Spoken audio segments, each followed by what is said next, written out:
జై జవాన్ జై కిసాన్, జై జవాన్ జై కిసాన్. రైతుల ఐక్యత, రైతుల ఐక్యత, రైతుల ఐక్యత.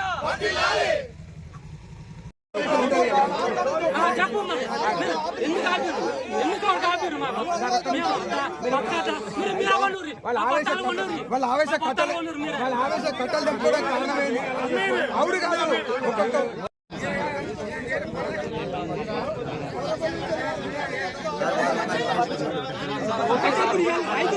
కేసు పెట్టినట్టు రైతులు అందరా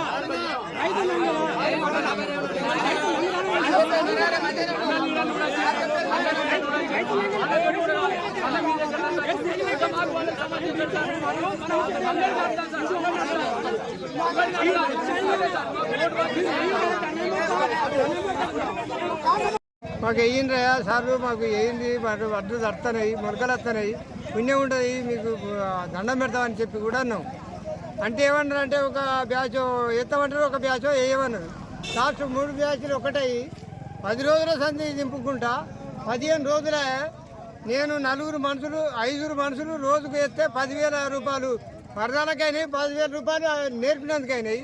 మొలకలు వచ్చినాయి, వాడు సీడోడు తీసుకొని అంటాడు, ఇది అంటాడు. ఎట్లో కాలిపోతాం, చచ్చిపోతాం, ఎట్లయితే అట్లా రైతులము మూర్ఖులము.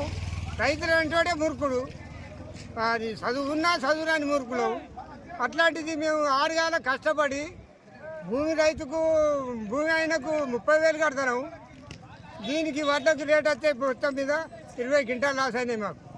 అయినామైతే వాళ్ళ తోలికి ఎందుకని మేము ఏం చేసామంటే, ఇక మా సాగు మేము చేస్తామని మేము దయచేసి మేము బీఆర్ఓలో తీసుకొచ్చి మేము వేసుకుంటా అంటే వాళ్ళు పిటిషన్ ఇచ్చినట్ట, ఎవరు ఇచ్చిండ్రో మనకు తెలియదు. డీలర్ రమ్మంటుందంటే వాళ్ళు వస్తామని చెప్పారు. మధ్యాహ్నం 1 గంట వరకు వస్తాం సార్, మేము పని మీద ఉన్నామని చెప్పారు. మరి పోయి చెప్పుర్రా, మరి రైతుల సమస్య అది మాది కాదని చెప్పుర్రి. పైసలు మీరు ఇచ్చినా కూడా మా పైసలే పోతున్నాయి కదా.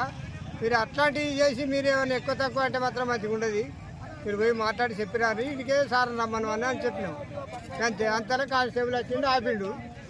ఆపితే ఏమైంది అంటే, సార్ మీరు దయచేసి మేము రైతులము, పక్క రైతులము, సామాన్య రైతులము కాబట్టి మీరు దయచేసి మీరు ఆపకండి పోరు సార్ అని అంటే, లేదు సార్ చెప్పిండు, పై ఆఫీసర్ చెప్పినాక నేను వినవలసిందే అన్నాడు.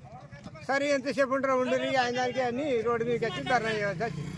అంతలో ఎస్ఐ గారు కానిస్టేబుల్ కూడా చెప్పిండట, చింతలసీని ఫోన్ చేస్తే చెప్పిండట, రావా వేసుకొని అనవసరం ఎందుకు ఆడేందుకు అని చెప్పిండట. ఆయన వెళ్ళొచ్చిండు.